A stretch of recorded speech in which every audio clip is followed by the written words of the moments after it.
திவ்ய க்ஷேத்திரம் நம்மாழ்வாருடைய அவதார ஸ்தலம் தான். முதல் க்ஷேத்திரமூர்த்தி ஞானப்பிரான் தான், வராகமூர்த்தி அவதாரம். இந்த திவ்ய க்ஷேத்திரம் 5 திவ்ய க்ஷேத்திரமுடைய திவ்ய க்ஷேத்திரம். ஞானப்பிரானை அல்லாதில்லை நான் கண்ட நல்லதுவே என்ன நம்மாழ்வா முதல் மங்களாசாசம் ஞானப்பிரானுக்கு தான். ஆனால் வராகமூர்த்தி அவதார ஸ்தலம் வராக பெருமாள். இங்கே ஆதிநாதன் ஆதி க்ஷேத்திரம் மாநில மேலே எழுதுக ஆதி க்ஷேத்திர மூர்த்தி ஆதிநாதன். திந்திரணி க்ஷேத்திரம் திருப்புலி ஆழ்வார். இந்த ஸ்தலத்தில் புளிய மதத்துக்கு பேர் திந்திரணி திவ்ய க்ஷேத்திரம் பெயர். அதனால் திந்திரணி க்ஷேத்திரம். பகுல க்ஷேத்திரம் நம்மாழ்வாருடைய அவதார ஸ்தலமான பகுல க்ஷேத்திரம்.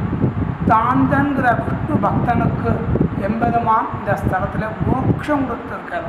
அதனால் தாந்தன் க்ஷேத்திரமுடைய திவ்ய க்ஷேத்திரம் பஞ்சக்ஷேத்திரம். இந்த க்ஷேத்திரம் ஆதிநாதன் பெருமாளுடைய வலது பக்கம் ஆதிநாட்சியார், இடது பக்கம் திருப்புதூர் நாட்சியார். சைடில் துர்க்க மகாரிஷி மார்க்கண்ட மகாரிஷி 2 ரிஷிகள். இது பிரம்மாவால் பிரதிஷ்டை செய்யப்பட்ட பெருமாள், பிரம்மாவால் ஆதாரம் செய்யப்பட்ட பெருமாள். உற்சவமூர்த்தி பொழிந்து நின்றவதான் ஸ்ரீதேவி, பூமி தேவி, நீலாதேவி, ஆதிநாயகி, திருப்புதூர் நாயகின்னு 5 தாயார் திவ்ய க்ஷேத்திரத்தில்.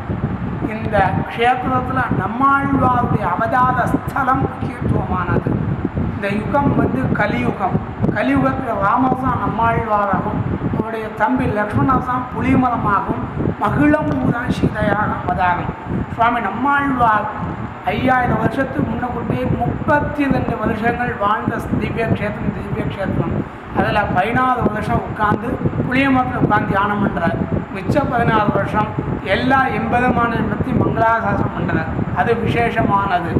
கிட்டத்தட்ட நம்ம நம்மாழ்வார் சேவிச்சோன்னா 108 திவ்யதேசத்து எம்பெருமானையும் நம்ம சேவித்த பலன் உண்டு. அதுதான் இங்கே விசேஷம். புளியமரத்தை சேவிச்சோன்னா 108 திவ்யதேசத்து எம்பெருமானுடைய அனுகிரகம் கிடைக்கிறதா ஐதீகம்.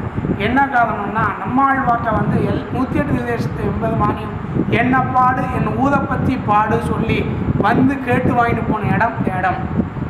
நம்மாழ்வாருடைய அவதார ஸ்தலம் 4000 திவ்ய பிரபந்தம் அதனுடைய இடம் இந்த இடம். அவதாரமான இடம் இந்த இடம். அது விசேஷமானது. நீங்கள் பிரகாரம் பண்ணி சேவிச்சேன்னா 5113 வருஷமான புளியமரம்.